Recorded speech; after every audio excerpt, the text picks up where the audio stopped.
Hello, everybody. You are listening to the Sinister Story Hour, a podcast brought to you by the Western Skies Podcast Network. Here we discuss a new case each week. We talk about crime, cults, conspiracies, and all things sinister. If you enjoy the show, please like, subscribe, and leave us a 5-star review. You can find us on Instagram and TikTok at Sinister Story Hour and on Twitter at Sinister Hour. You can also help support the show for as little as 99 cents per month.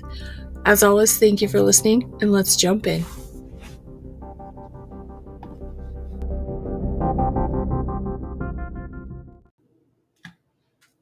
Hey guys, have you thought about making your own podcast, but you're not really sure where to start? That's how I was at first, and really the only choice that stood out to me was Anchor. And let me tell you why. It was completely free to start, and it has all the tools that allow me to record and edit my podcast right from my phone or computer. And they distribute the podcast for me, so it's heard on Spotify, Apple Podcasts, and many other platforms. There's no minimum listenership, and you can start making money from day one. And really everything you need to make your podcast is all in one place. I love it, and I know you will too. So download the free Anchor app or go to anchor.fm to get started. Hello, folk music fans. Gordon Lightfoot is one of the greatest folk rock artists ever, and now there's a podcast celebrating and discussing his work song by song.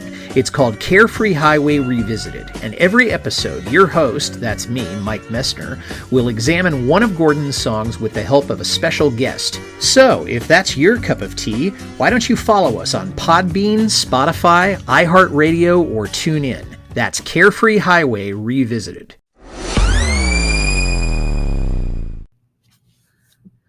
Hello, everybody. Welcome to the Sinister Story Hour and this bonus Teenysode. I really didn't know whether to do this or not because so many podcasts have been covering this, especially today, yesterday. I've seen more and more true crime podcasts come out with episodes about her.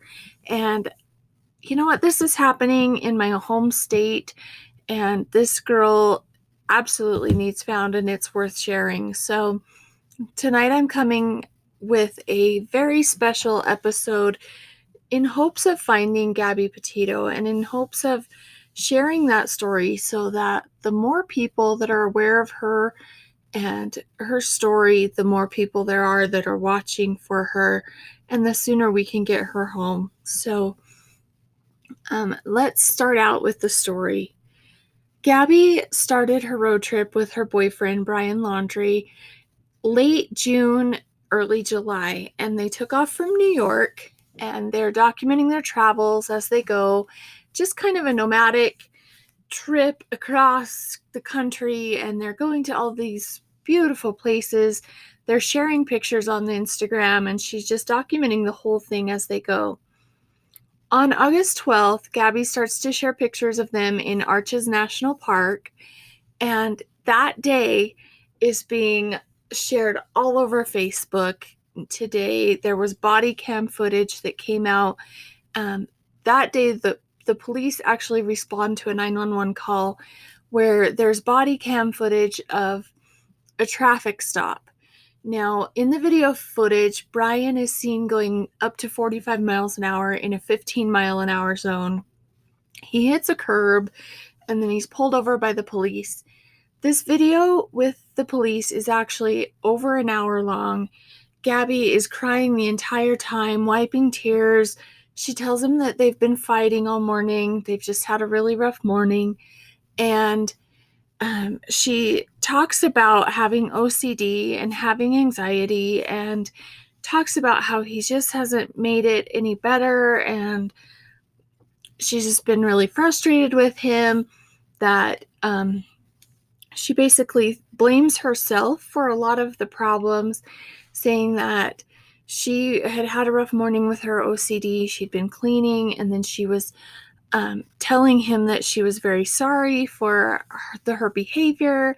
And I just see so much guilt with her, so much shame, and she's trying to tell him over and over, I'm so sorry. And from the sound of it, she believed that it was her fault that they had been fighting. And it just seemed to me like she had been conditioned this way. Like this is just a normal instinct of hers to know that it's all my fault if we're fighting. And so it just seems like there's a pattern there to me when I watch this of maybe some psychological abuse going on. And I don't know that for a fact, but I'm going to speculate and say that there could be something going on there. Now she's crying and she just seems very, very distraught. She said that they've been having some problems and she's been having some struggles with mental illness type of struggles and all of these things. And so this video goes on with an hour long, and basically the police suggest that he stay apart from her. They get him a hotel room, which seems so crazy to me. The van is in her name, and so maybe that's why they did it that way. I'm not sure, but it just seems crazy to me that he's the one that got the hotel room. But they do split them up for the night, and it just seems like maybe they just went on their way after that point. So the next real contact we know about is August 24th. They check out of a hotel in Salt Lake City, and as they're leaving the hotel, Gabby is actually FaceTiming her mom, and she kept in really, really good contact with her family all the time, and so they were constantly in contact and knowing where she was located. So she's FaceTiming her mom. Things seem okay. On August 25th, she calls her family to say that they're in Wyoming and they've gotten to the Grand Teton National Park. And that day, she actually posts her last photo on Instagram, and that photo was taken in Ogden, Utah previously. So she's posting, documenting her trip still on that day. Now, her family actually receives a text from her stating that there's no service in Yellowstone on August 30th. So they're led to believe that perhaps she was in Yellowstone on August 30th, but they are not positive of that. The last known contact that we know of is the 25th, that she was last sighted. Now, her mom actually believes that this text that she got saying that there was no service in Yellowstone was not really Gabby that was actually sending the text. And so that's absolutely possible, and who knows. September 1st, Brian Laundrie heads home to Florida with the van, which, like I said, it's technically registered to Gabby. And from there on, nobody knows anything about Gabby's whereabouts. She did not make it home with Brian, and he has not been willing to cooperate at all. He is not speaking to authorities. His parents are not speaking to authorities. And it's been a really, really hard thing to try to get them to cooperate. So the entire U.S. is in an uproar right now, trying to get some answers for where Gabby is. And I just really think that the more voices we have speaking out for Gabby in her favor and in her honor and being on her side, the better the chances are that we're going to find this young girl. Now, the one thing I've found extremely eerie is that near the same time that they were in Moab, Utah, there was a double homicide. And authorities don't know if there's any connection yet or anything, but they are saying that they're not ruling this out at all.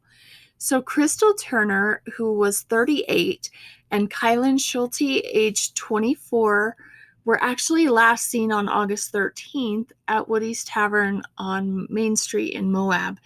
And they disappeared. They were actually killed near their campsite in Moab, Utah.